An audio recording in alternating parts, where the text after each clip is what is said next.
like probably any journalism student, you have like all these goals and you think you're much better than you are, and so you're like, oh, I'm gonna get an internship at the biggest newspaper I apply for, and I was really honored to get into the Snowden program, but when they offered me the job at the News Review, I was kind of like, where's that?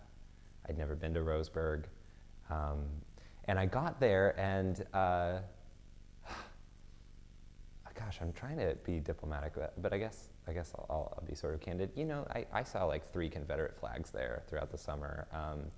I definitely talked with people who didn't necessarily share my ethos, but then on the other side, I also talked to people who did, and that took, on the surface, basically, what I'm saying is that it was easy to judge the town as this small town, stereotypical small town, but as I got to know the people in the town, whatever their beliefs were, and there were very many, there was a huge variety, but it was just, it was this place where people really, really cared about everything that happened in the town. Even when I got angry calls, I remember this one guy called me so angry, ranted for about half an hour about where the newspaper was going and how it was just going down the toilet, and at the end of the half hour I was like, well, I'm just an intern.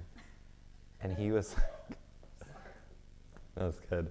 And he's like, I'm sorry, I'm sure you're gonna do great. And just like turned into this like, still kind of crotchety, but really nice person. So I guess what I'm trying to say is that people there were very honest and very, just kind of very caring people. They really cared about their community. I really feel like you can't do good journalism for a community without loving the community. And I guess I learned that, you have to take something in its complexities. You can't take a small town that you're assigned to, essentially, and say, well, I hate this town. What am I, because then what are you going to write about it? Like, or what stories are you going to tell about it? If you take it sort of, I guess for me, I'm saying these like I'm some sort of like brilliant person. This is all just what I found true for me.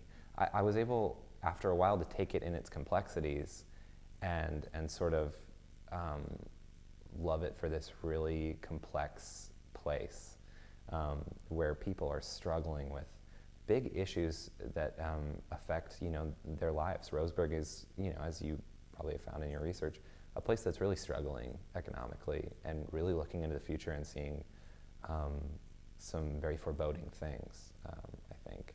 Or they could look into the future and see positive things, but it's sort of, the future is very unknown, I guess is what I'm saying, for them.